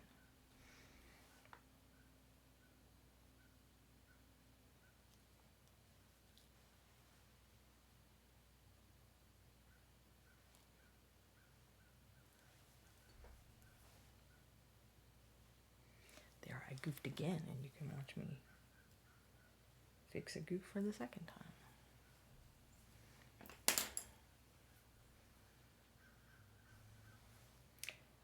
Flat bristles can sometimes work better for that eraser thing. And I even have a brush that I've cut off to make it a bit shorter, and that makes the bristles a bit stiffer, so it works better for scrubbing. You don't want an actual, they make brushes that are for scrubbing paint off, then they're really for watercolors to use on paper, and they're too rough for what we'd be trying to do. They would probably scratch off on some of the underlying paint, not just the part where you made the boo-boo. So you want to use our same kind of softness of brush that we usually use. You can just a flat one, or you cut the bristles down a little, and it makes it a little bit stiff enough that it should work for work better as an eraser. All right, zoom out a little and show you the Goalie Bag for this year. So this is Goalie Bag. I guess I'll zoom out a lot more. And we've got new header art this year that Christine Van Patten drew, and it's very cute. Different coloring. So underneath that is not fancy, but I'm trying to not ruin the cute art. Because it's a Ziploc bag. They make these by hand at the Reaper facility. So let's see what's in here. Of course, the figure that's in here is the Cynthia the Wicked that I showed you the painted version of, and I will show you the painted version of again. And I'm going to pop her out of here so that we can get a better look. Because I have actually not seen the, this is the Bones USA version, and the one that I painted was metal because it was a master and the Bones USA version didn't exist yet. So I'm just curious to see, and I think they did a marvelous job capturing all the detail on the figure, the wood grain and all the nice details on her hair. This looks excellent. And much less heavy than the metal one. So there they are. I do have, hold on, I know I have a Surf 4 scale here somewhere. So here is Surf 4 scale. 4 scale.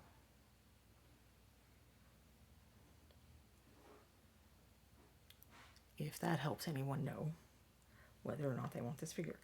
I would assume that it will be available later for individual purpose, but I mean, they seem to do that a lot with the Bones USA figures, but I do not know for sure. So I would say if you want one, go place an order at Reaper. I think it's $40 US or more, and you get one of the Goalie Bags. So that is the figure, but what else is in the little bag? What else are 2 colors? Wolfbane Purple and Dungeon Slime. And those were the colors that I was asked to use to paint the other figure with. I mean, not exclusively. I used a few other colors. But I certainly did try to use these as much as I possibly could. I did not have this bottle. I had the kind of test bottle. I suspect this isn't even exactly the same. I suspect this one is a little more matte than mine. Mine had just a bit of a shine to it. But I can show you what the colors look like painted out. Those are the 2 colors. So Dungeon Slime is an existing paint from the 9415. But this is a new color. I do not know whether it's being added to the line or it's just a special edition color. I'm an artist. I do not always know things. I very often do not know things. But I'm still working on the blog post. It ended up, sometimes sometimes it's very straightforward. It's like, I know I want to talk about this. And other times it kind of mutates from one thing into another. So it turned into a discussion of how do you make your colors work harmoniously? And, you know, picking them is certainly one way, but it's really not the only way. So even if these colors do work together, but let's say Ron had for some reason asked me to paint with colors that didn't quite go together. There are a bunch of other tools I could have used to make it work. So that's the post I'm finishing up working on, but I will be writing one where I talk more specifically about the colors I used on Cynthia as well, because she's kind of an example of how you do what I talked about. Because even though those colors do go together, I did want to use them as much as possible, so I ended up doing a bunch of things that are the tricks that you do for making colors work more harmoniously. This was a test I did for the skin. That is the one I ended up using. That one's not a test for the skin, but that's the one I ended up using. And this is one of the tricks. So one of the things you can do with your colors to make them work more harmoniously is use one with another. So by using the Wolfsbane as a shadow for a lot of the colors or some of the colors, and using the Dungeon Slime as a highlight on a lot of the colors or some of the colors, they're all intermingled. So it's like they now all sort of have the same hobbies, and they're a friend group that gets along rather than being a bunch of strangers that may or may not click. This was testing just using the Dungeon Slime's trait as a highlight for the Wolfsbane Purple, which I ended up, I think, not doing anywhere, but it worked. Because when I realized that I had a very dark color and a very light color, it made sense to start looking at them as highlight and shadow colors as well as in themselves. And then I ended up doing like a bunch of testing, or sometimes I'll paint the colors out for your benefit. There's a skin one that there we go. It was on the other side of that. So those are the skin colors as I actually ended up painting them on the figure. So they don't look quite as weird now. When you just do these little run one color into another, you see each of the colors a little more obviously. This color is the purple. So where's the original swatch color? So this is a more faded version of the purple. So this purple is a little bit transparent because that is the nature of that purple pigment. I am familiar with it from, other paints. So I mixed in a little bit of black and white to make a more opaque version, but then it's also kind of a cool color. Because originally I was going to glaze over the skirt with the color, but I liked this, and then I checked with Ron whether he liked this, and he liked it enough that we just left it that way. But the hair is the full strength Wolfsbane Purple. So I painted this color as the base coat for the hair so that I didn't have to paint as many coats of a somewhat transparent color. Which the orange, which is pumpkin orange, if you've got stuff from previous Reaper Halloween goodie bags, that is a color you may have, is also kind of transparent. Like not insanely, but there are a few. I coated the pumpkin, since there was a lot of black on it from painting other areas, I coated the pumpkin with the Dungeon Slime first, and then I only needed to do a couple of coats of the orange. So that's what that strip was that I've now lost again. There we go. So that is the skin color and the skirt color. And then these are the colors that I used for her bodice and the cloak, which is just Dungeon Slime mixed into black in varying degrees. And I found it made a really nice highlight for black. I might use this on other occasions and not just because I had to use Dungeon Slime. I think it worked really well as a highlight for black. And her boots are meant to look kind of like more shiny leather, so the highlights go up lighter there. And then the hat is kind of supposed to be fur felt is what I think they call it. You know how they used to like hunt beavers and stuff, and then they made felt hats out of them. That is kind of the texture that I was going for, and then the cloak is like a soft cloth. So even though they're all the same color, painting them with different textures is another way to differentiate them. And then this is... This is the pumpkin, I think. So that's the straight up pumpkin orange. And then I used this Dungeon Slime in the highlights. And it's got some yellow in it. It's a green with a decent amount of yellow in it. So it works fine to highlight the orange. And then I used the Wolfsbane Purple to shade. And then I mixed, which is another way you can get your colors to get along, is instead of grabbing a new color, mix colors with what you already have on the palette. So I didn't go pick up any browns. I mixed the brown here by mixing the Wolfsbane Purple and the orange together, and it made a very nice brown. And I had to do a little more mixing of different things to get the brown for the broom handle and then the tan for the bristles. But it was that same basic idea. I mixed stuff that I already had on my palette instead of going to get another brown. And then I know that those browns are going to go with the colors that I already have because they are made from the colors that I already have. So you now had a preview of an historical. And then the rest of the Halloween bag is Yummy Treats, which I have not even really looked at yet, to be honest. So I will have to see which of these I want to eat or give to my husband.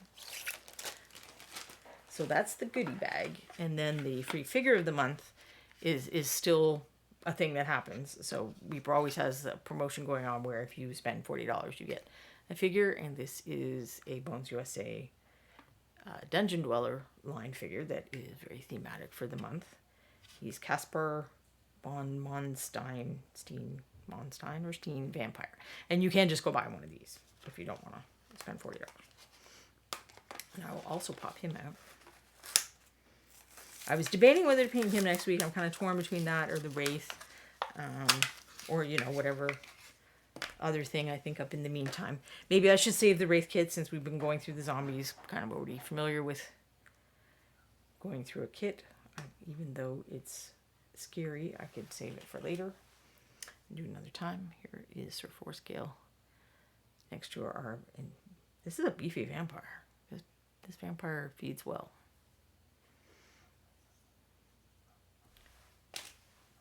You should be very afraid of him because he's clearly very good at being a vampire. But I think he's pretty fun. Sculpt. And you know what? I'm blanking on who sculpted him, but it should tell me here. Yes, Bobby Jackson. And Bob Rodolphe sculpted the lovely Cynthia and her friend and her other friend. So he's pretty cool. Maybe I should paint him. I was trying to think if there was like something that would still be a vampiric color scheme that wasn't like red and black and white. If there's a way to mix that up a little. And I'm pondering on that one still. I don't know that any brilliant ideas have come to mind, but perhaps one will later. So those are the Halloween goodies. I feel like there was one more thing. There we go. So speaking of Pokey Tools, there's a Halloween Pokey Tool, also sculpted by Bob Rodolphe. And I'm definitely cracking this out of the package so that I can poke some more paints. Julie likes this purple. We will practice poking the paint, the purple paint then. So this is just super cute. I had to get one of these.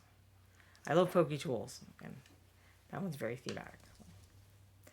In case anyone has missed it previously, the point of the Pokey Tool is when you get the dropper bottles that get a little stuck. Sometimes a bit of paint will dry in there. Sometimes there's like a plastic flap in the nozzle, like as it comes from the factory, that's just kind of blocking stuff. So this is immensely helpful. You do not have to have a special tool. Special tools are fun. Especially, we could paint this guy. We could paint this dragon. We could paint the skull. But you don't have to have stuff like that. You can use a T-pin, which is like a sewing pin. If you know anyone who sews, you could ask them if they have a T-pin. Or just unfurl a paper clip and use that. And I now remember why I had a paper clip in my little thing. When I was tidying up, I was like, why do I have all these paper clips in my side container? And it was so I could show you how you use them to unclog paints. All right, where are we time-wise? I still have time to spiff up some zombies. So, switch my papers back and work on some more of these fine fellows. Where is the one that had the brown pants I was working on? Because I think his shirt needs some more attention too. Did I even paint his shirt this color originally? No idea. I think I was probably, there were a few where I was trying to do like a purplish wash instead of a black wash. He may have been one of them. It's an interesting effect, but it was something that I would have had to have more space to explain than I had available. So I gave up on the idea.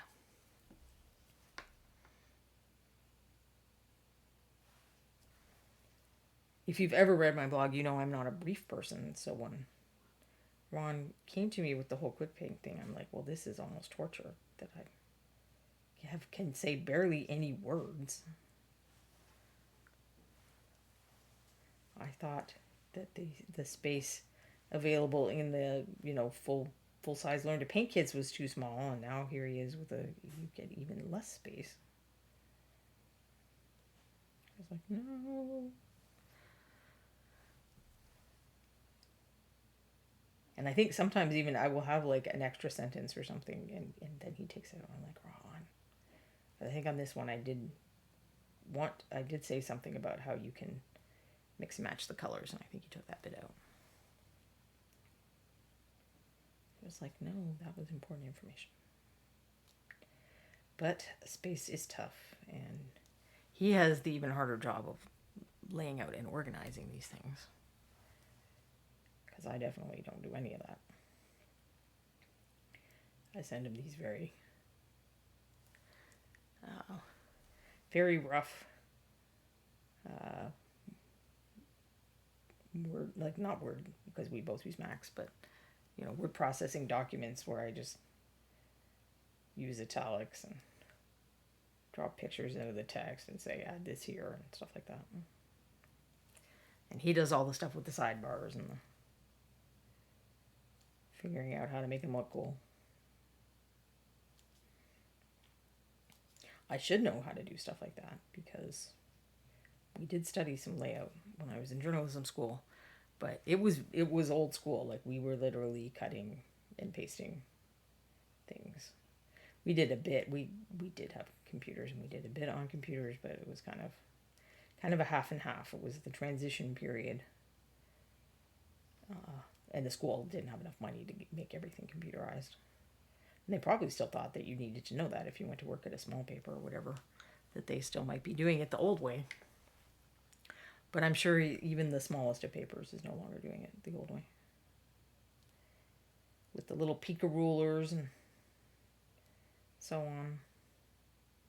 So once upon a time, I did know how to do all that stuff. But that time was a very long time ago. And I trashed all that information to learn about painting.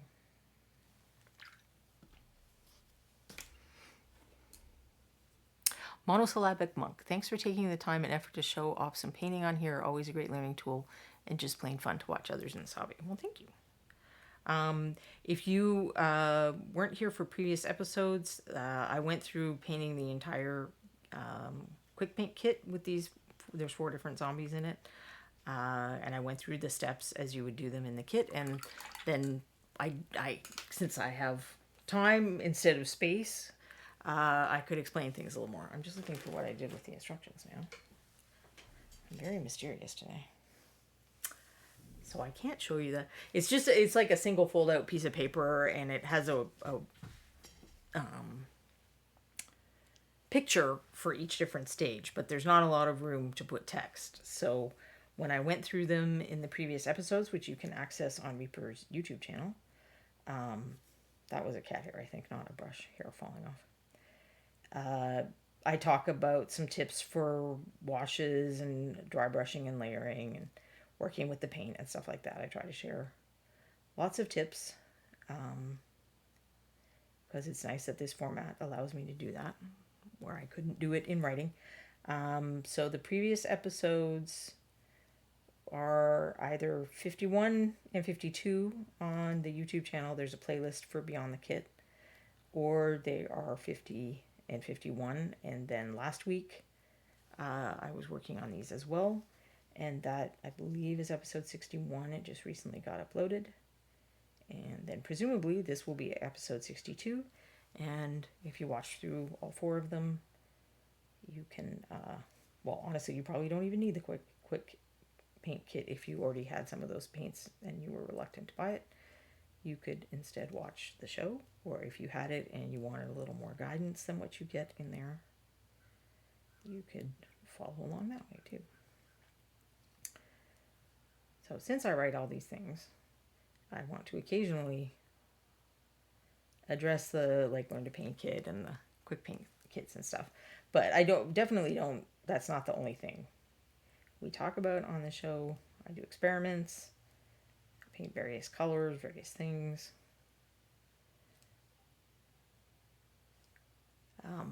If you like watching people paint a figure kind of from start to finish, then I recommend Anne's show on this channel.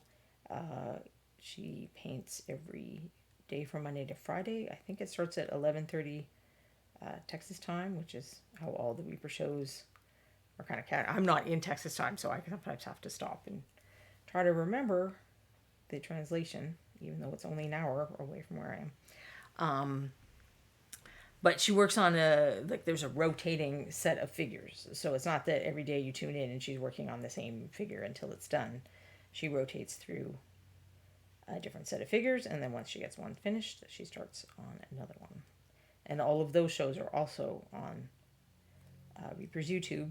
So if you come in and she's in the middle of a figure that you want to know more about how she painted the first few bits, that information is accessible. So since she was already doing that, I try to mix it up a little instead with what I do and kind of talk about more specific things and do demos. There's one or two, I think, for painting darker skin, one for pink. I experimented with all these different kinds of dry brushes on cloaks and then stone walls.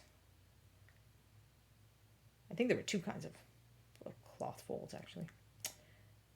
What else have I done? We did basing a couple of weeks ago. So that was making bases, but there were a previous couple of shows where I talked about painting bases. And I took the same base and painted it 6 or 8 different ways. Because there's a lot you can do with paint on a base. It doesn't have to all be about fancy construction or whatever.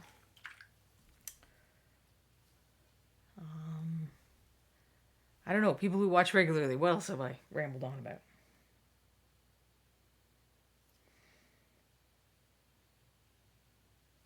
Last Halloween, I did a monochrome figure because she was a ghost.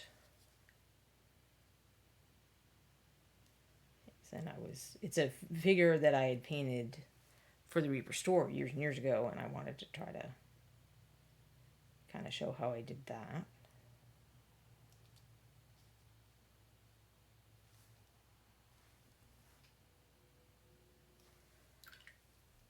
Let's see if any of the rest of these guys have blue on their clothes while I'm working on the blue.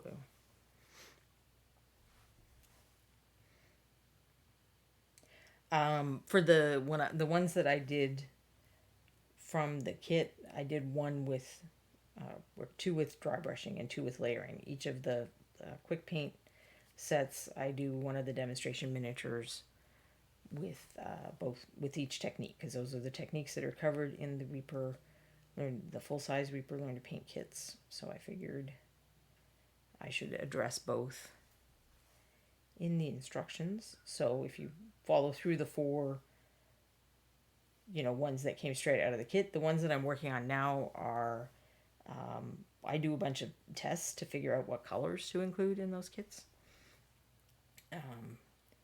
And so I have a lot of somewhat painted zombies, but not completely painted zombies. And when I've been doing my, decluttering and clearing up and stuff, it's kind of, I'm getting a bit twitchy about the number of miniatures I have that are not finished.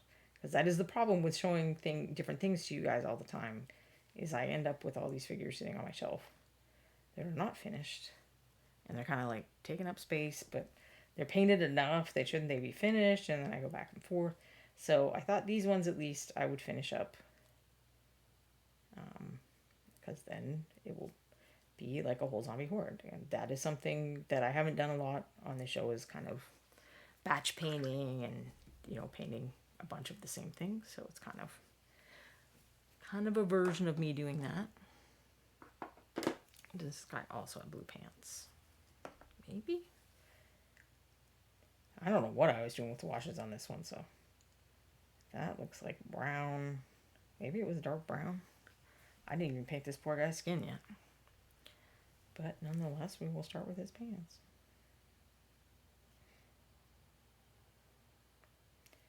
Because I don't know if any of the rest of them have skin to work on. The brown does make his pants look nice and dirty, though. I like that effect where it's all dirty on the edges. The cuffs, hems, I guess. People who've been here before know that I don't know what anything is called. So it's always fun watching me try to come up with the word to describe a thing that I should know what it's called, but I don't. Because until I started doing the streaming stuff, I didn't have to know what anything was called. I just had to paint it. And Ron had to like it, and the end. But now I have to describe what I'm painting. That's a different challenge.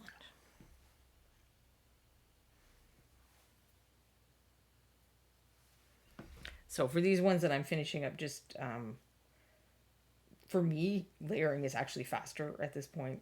It's how I normally paint. I don't have to mess around with getting the paint off the brush and then reloading it and then getting the paint off the brush.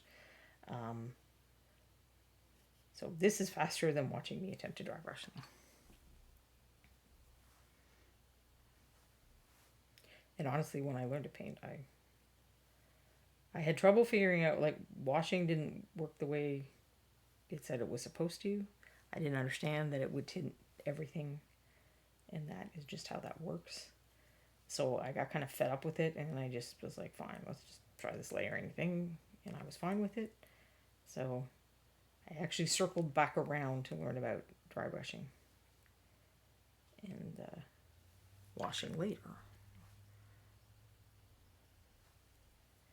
And this is why I don't like to think of the Reaper Learn to Paint kits, the core ones, or like the original ones. Because one of them is called Core Skills, and that covers dry brushing and washing. And the other one is called Layer Up. And I don't think of those as 1 and 2, and we didn't design them to be 1 and 2. We try not to market them as 1 and 2. I think people still persist in thinking of them that way. But to me, it was actually, if you combine them together, they're like a mega kit in terms of the colors and the brushes and the techniques that you learn. It's like the real broad overview. Because I think you can sit down and start to paint miniatures and start with layering. I don't think it's an inaccessible, high-level, challenging technique. Is it hard to get everything to look like super smooth and amazing? That's a little more challenging, but it's not like dry brushing does. We're just talking about things being easy. Like rough layering is as easy as rough dry brushing. Hi, Liz Tiffany is Tiffany. I'm terrible at people's usernames. I apologize. So I think that was everybody that didn't have blue getting blue. What can I paint real quick? I didn't have the purple mixed. Oh no, her dress is actually highlighted and everything. Anyway, that's not the part that's not done on her. Oh, it's her feet that aren't done. And I painted her, this was one of the test ones, so she has more of a like natural human skin, and then we decided to go with more of the green things, so that I don't even have appropriate paints to try to do that, so we will not mess with her. But I'll do some of this brown now. Which this is the darker brown, which is Wyvern Leather, which is a great color. I like this color. Well, I like most of these colors. That would be partly why I put them in the kit. I like this kind of blue a lot, this kind of faded blue. I'm not one for like really bright in your face blues as well.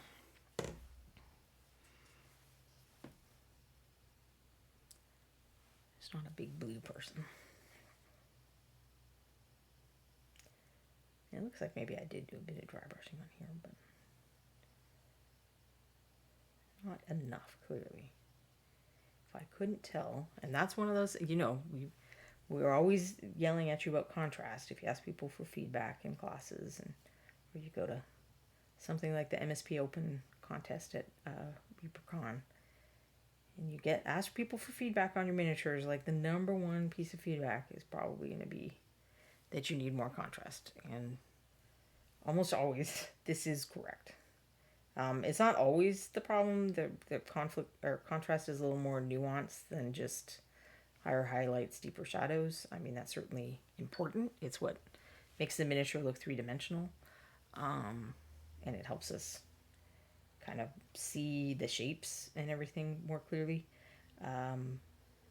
But almost always we're bad at it, and this is, I can tell that because I thought I had done it, and then when I thought I hadn't done it, and then when I look closer, I'm like, oh, there actually is like the faintest hint of some dry brushing on there.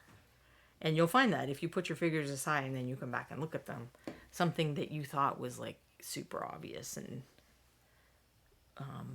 too much isn't if you leave it sit for a while, because you're used to looking at it like I'm under these lights and I've got my magnifier on and I'm looking at it very hard. When someone's just passing it by on a shelf or they're looking at it on your game table, that is a completely different experience than sitting there staring at something, painting it. Even if you speed paint, you're painting it for like what, 20 minutes, an hour. That's probably longer than anyone's going to look at it. So you're still going to be way more familiar with all the things you think you got wrong and think everything looks super obvious and way too much, that the viewer probably does not think that.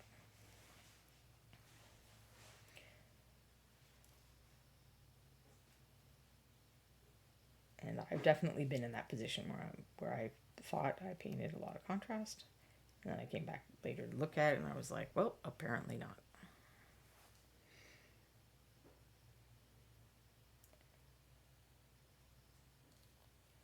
Sometimes I can even do that overnight. I can go to bed thinking, wow, I sure did paint all the contrast on that one. Finally knocked that contrast thing out of the park. And then I wake up the next day and I'm like, did someone come and repaint this in the middle of the night or something? Because this is not how I remember it looking. And I know that didn't happen because my husband cannot see well enough to paint. And if he repainted my miniatures, I would definitely be able to tell. Daka Flocka Flame. I should pick that paint up for blue jeans. Yeah, I think it did kind of, and that was kind of what I wanted, because the plant that, makes the original blue jean dye, and I assume they're doing something else now, but it is the indigo woad, that kind of blue that was accessible to people in this era, even poor people like these peasants. trying to decide if he needs a little more contrast, but we'll leave it there for now. I'm not entirely sure what color this guy's shirt is, but maybe it's the lighter color.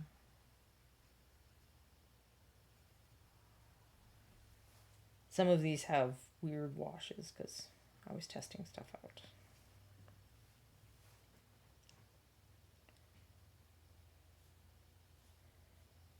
Yeah, I think that's more of a mixed color too. I will not mess with him just now. He needs a skin finish too.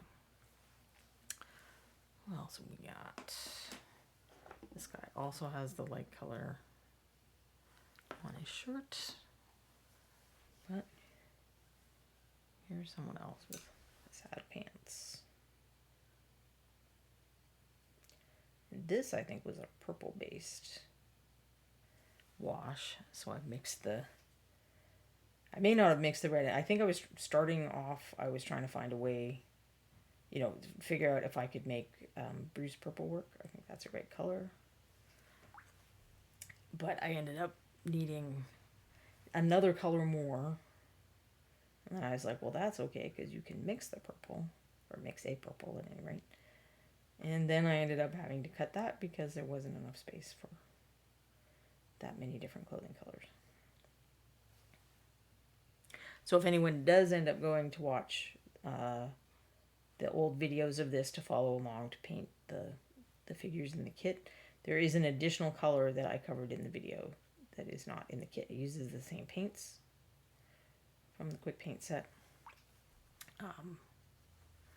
But it involves just a little more mixing of those paints to make a nice purple color. That is also appropriate to this era.